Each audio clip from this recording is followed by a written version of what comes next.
Joe Rogan expone de que Diddy era solo la fachada de los intocables. Esta vaina se jodió.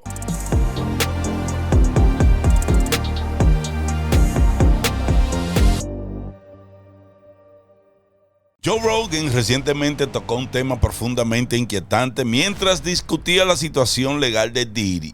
Y según muchos oyentes, lo que dijo puede haber abierto una puerta que la mayoría de la gente preferiría mantener cerrada. La creciente discusión pública sugiere que lo que está ocurriendo no se detiene simplemente en un individuo. En cambio, parece apuntar hacia arriba, hacia una estructura de poder mucho más grande que rara vez se cuestiona. En este video estamos desglosando esa estructura, comenzando por Diddy y ascendiendo hacia los nombres que casi nunca quedan bajo escrutinio. En la cima de esta jerarquía, la gente empieza a preguntar quiénes realmente ostentan el poder, porque ciertas figuras parecen intocables y porque sus nombres están consistentemente ausentes de cualquier interrogatorio público serio. Algunos espectadores creen que al plantear siquiera estas preguntas en público, Joe Rogan puede haber entrado en un territorio incómodo. Well, Diddy's going to be in jail for the rest of his life. I think he's probably going to get hit up. Saying though? I don't know. I don't even think it matters. I mean, it's a lot of it is. But then it's just another Epstein. There's it's murder another Ghislaine cases. Maxwell, where There's somebody gets murder indicted cases. and nobody else indicted for trafficking kids to Right, no to one. to no one. Right. What is the next crazy thing that's going to explode in the news? Is Bill Clinton's going to have an OnlyFans? Like, what is going to happen? What is the next thing that's going to make us all go, what the fuck? Like, what the fuck is going on? It's coming. You know, How many guys were on video saying, ain't no party like a Diddy party? How many people like openly talked about being there? LeBron? Yeah, how about Ashton Kutcher? All these people. Like, you guys all went, you didn't see nothing? You didn't see nothing? Yeah. La idea que circula en línea es que algunos temas no son solo controvertidos, sino que se desalientan activamente de ser discutidos abiertamente. Y según esas reacciones, lo que sigue puede obligar a la gente a replantearse cómo funciona realmente el poder en el entretenimiento y en los medios. Mientras Sean Combs, mejor conocido como Diddy, actualmente está en prisión esperando su apelación, muchos asumen que la historia comienza y termina con él. Pero esa suposición es exactamente lo que algunos comentaristas están desafiando. Discusiones recientes en podcasts y desgloses en línea sugieren que los titulares visibles pueden representar solo la capa más baja de un sistema mucho más profundo. Las conexiones que se están discutiendo supuestamente se extienden mucho más allá de la mala conducta individual y entran en una red más amplia de influencia que toca múltiples ámbitos del poder estadounidense. Esa misma conversación en el podcast reavivó la tensión porque enmarcó el problema menos como un escándalo aislado y más como un patrón recurrente. Según este enfoque, magnates del entretenimiento, financistas y corredores de poder corporativo a menudo operan dentro de redes que rara vez enfrentan responsabilidad colectiva. La sugerencia no es que estas conexiones sean hechas probadas, sino que la estructura en sí misma plantea preguntas que vale la pena examinar. Antes de que pueda entender algo de eso, la gente argumenta que es importante mirar de qué se acusó a Diddy, al menos según lo que se alega públicamente. Los fiscales federales afirmaron que utilizó su influencia y recursos para coaccionar a individuos hacia situaciones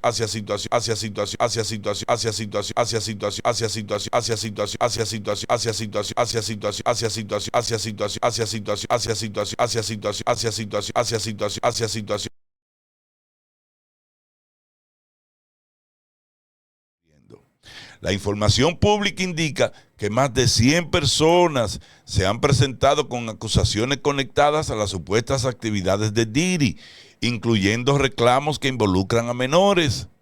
estas son acusaciones graves y siguen siendo parte del proceso legales en curso.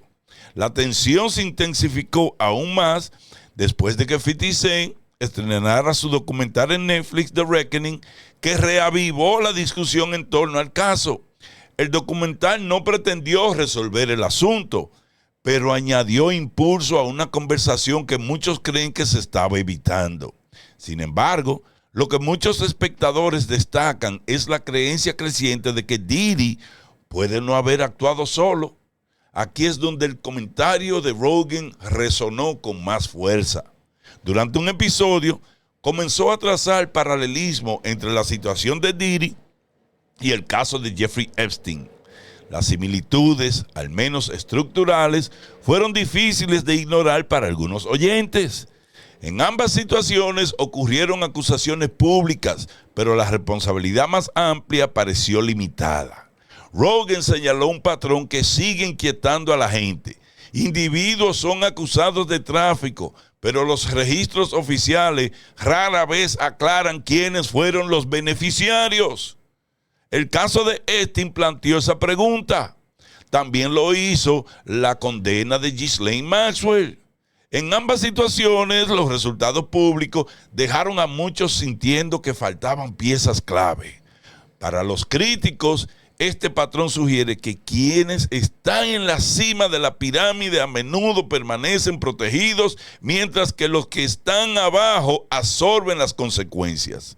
La discusión luego se desplazó hacia celebridades que abiertamente reconocieron haber asistido a las fiestas de Diddy en el pasado.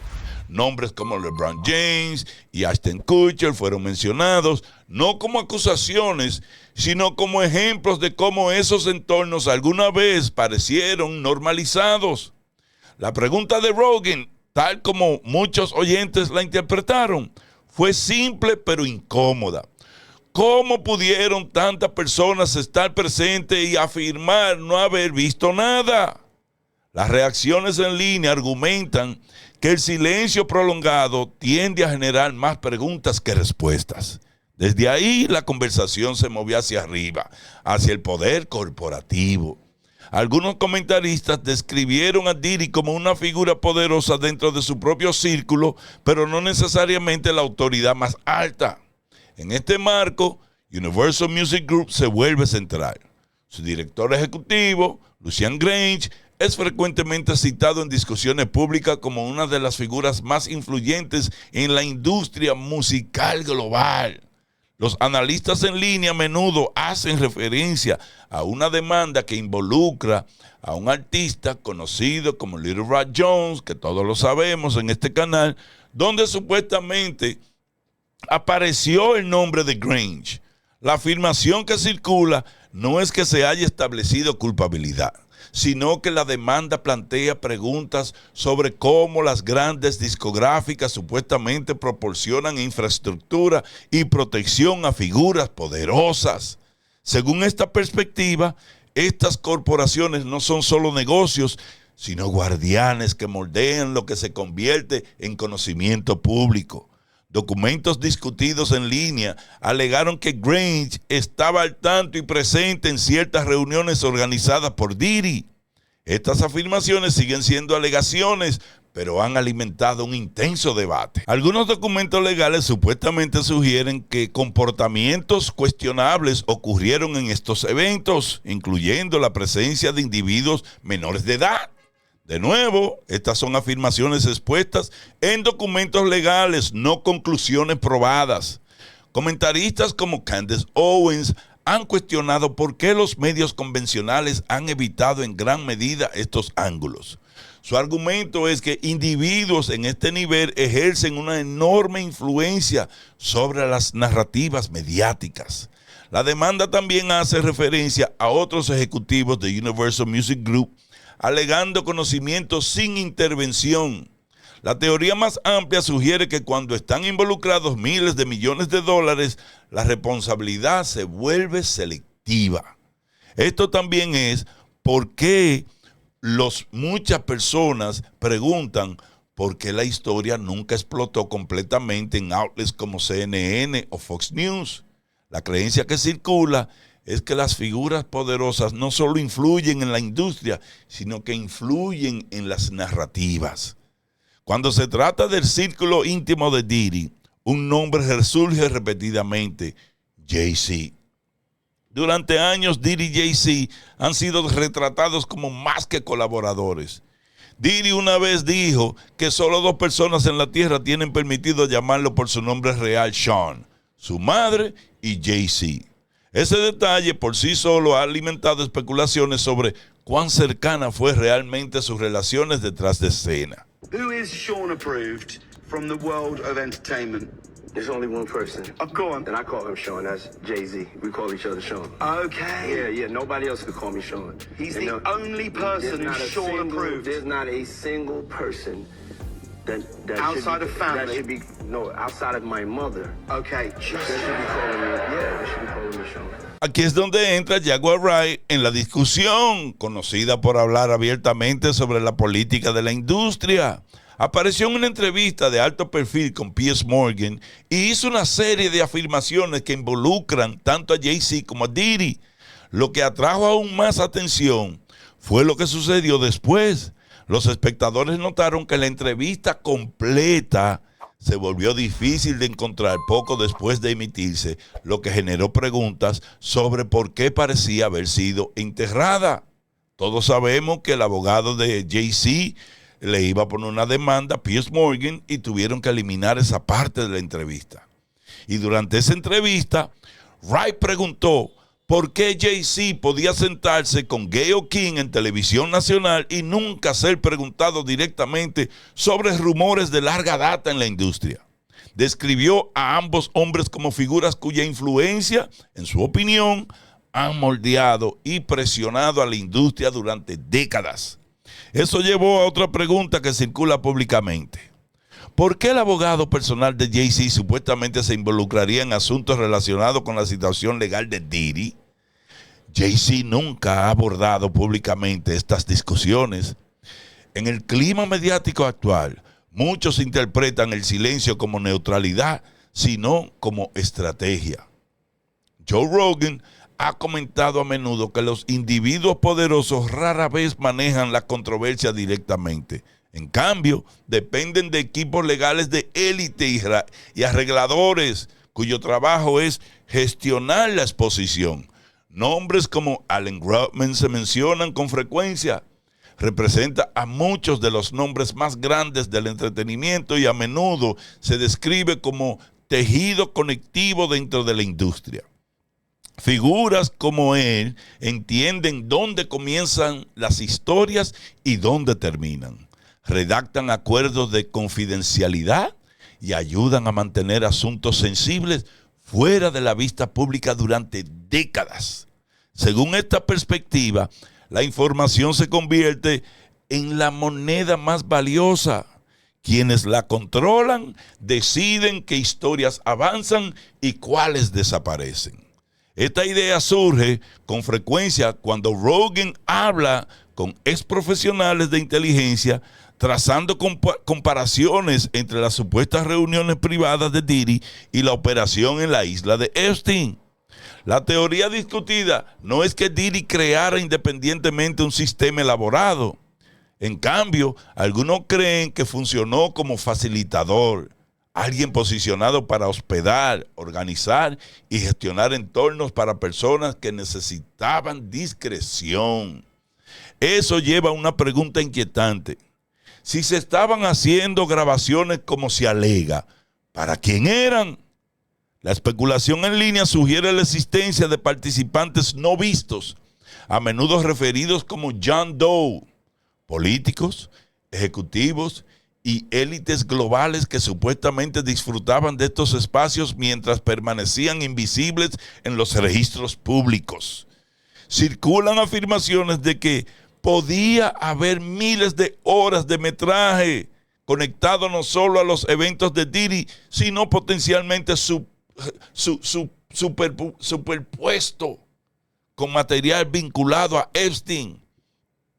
Durante una conversación en el podcast de Rogan, Elon Musk insinuó que algunas figuras políticas reciben un respaldo financiero intenso porque los donantes temen lo que podría salir a la luz si el poder cambia. En ese contexto, nombres como Reid Hoffman y Bill Gates han sido mencionados en discusiones públicas, no como acusaciones, sino como ejemplos de cómo podría existir ansiedad en torno a posibles revelaciones en los niveles más altos. Esto es lo que algunos describen como el modelo de facilitador. Figuras como Epstein y Diddy se retratan no como los cerebros definitivos, sino como operadores que crearon entornos controlados, lugares donde personas poderosas podían actuar sin escrutinio.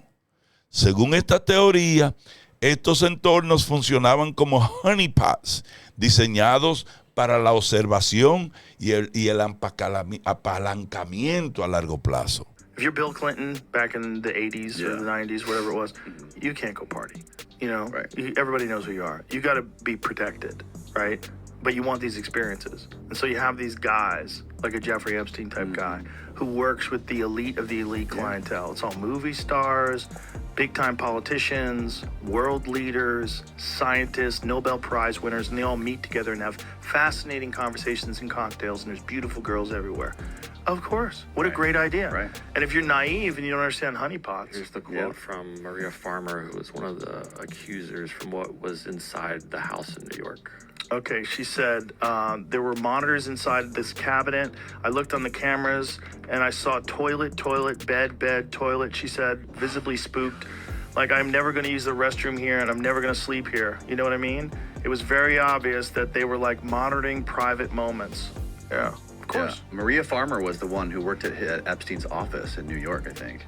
And this was the house, Jamie? Yeah, I was looking up stuff on the house. That was like what they I found. wonder if the house still too. has fucking cameras in it somewhere that they haven't found yet. They definitely, don't know.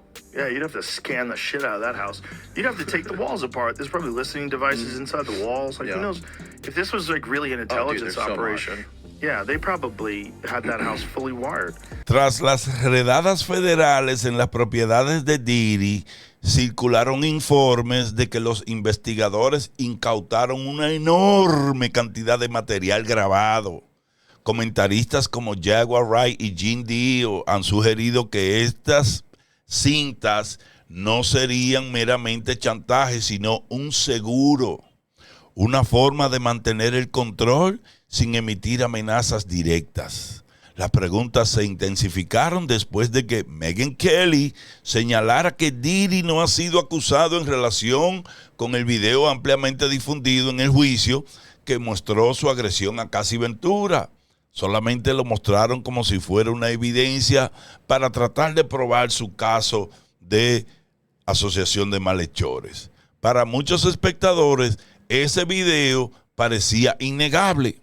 Por lo tanto, su ausencia de los cargos planteó preguntas más profundas sobre qué permanece protegido.